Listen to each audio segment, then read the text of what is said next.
الحمد لأهله والصلاة على أهلها أما بعد. قال النبي صلى الله عليه وسلم: المؤمنون كرجل واحد إن اشتكى عينه اشتكى كله وإن اشتكى رأسه اشتكى كله. رواه مسلم. د نبی کریم صلی الله علیه وسلم فرمان دی چې ټول مؤمنان په مثال د یو سړي دي. که چیرې د سړي په سترګه کې تکلیف خوږ وي نو ټول بدن ورسره ناقراره وي، ناارامه وي. او یا د یو سړي پر سر باندې درد وي، سر یې خوږ وي، نو ټول بدن ورسره ناارامه. محترمو عزتمنو، د نبی کریم صلی الله علیه وسلم د فرمان مقصد دا دی چې ټول مؤمنان باید داسې وي لکه یو سړی. اوس د سړي په بدن کې که چیرې پر سترګه درد وي نو ټول بدن به آرام، پر سر درد وي ټول بدن به آرام، پر غاښ درد سي ټول بدن به آرام. که چیرې په بدن کې پر یو ځای تکلیف درد وي نو دا ټول بدن به ناقراره او ناارامه. نو مؤمنانو ته داسې پکار ده چې په مؤمنانو کې یو مؤمن په تکلیف وي، دا ټول مؤمنان باید دغه سره په تکلیف، باید دغه درد محسوسه کړي، دغه غم محسوسه کړي. کله چې موږ د نبی کریم صلی الله علیه وسلم دا فرمان ته وګورو او بیا مؤمنانو ته وګورو نو بالکل داسې نه ښکاري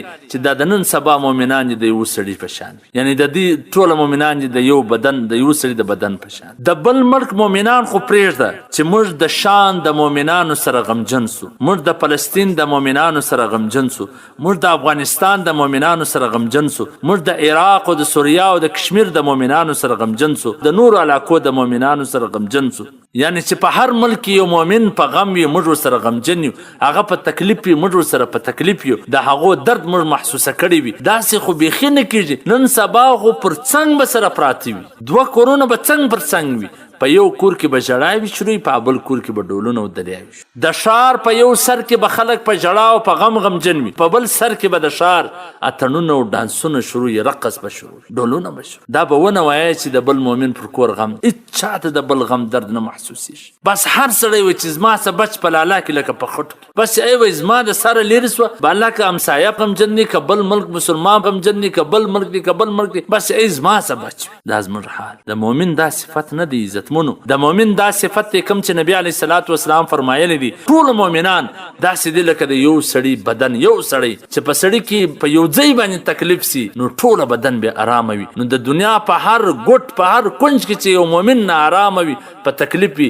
باید د نورو ملکونو مسلمانان هم ورسره په تکلیف وي، باید همسایه یو په تکلیف وي، دا بل همسایه هم ورسره تکلیف وي. که کوم وخت کې دغه صفتونه په موږ کې رالو نو یقینا بیا به موږ کامله مؤمنان یو او موږ به د دنیا خوشحالي او د آخرت کامیابي ترلاسه کوو. والسلام. قدرمنو اوریدونکو، تاسو د محترم مولوي عبدالرحمن صمیم صاحب و سهارني نبوي حدیث ته غوږ واست.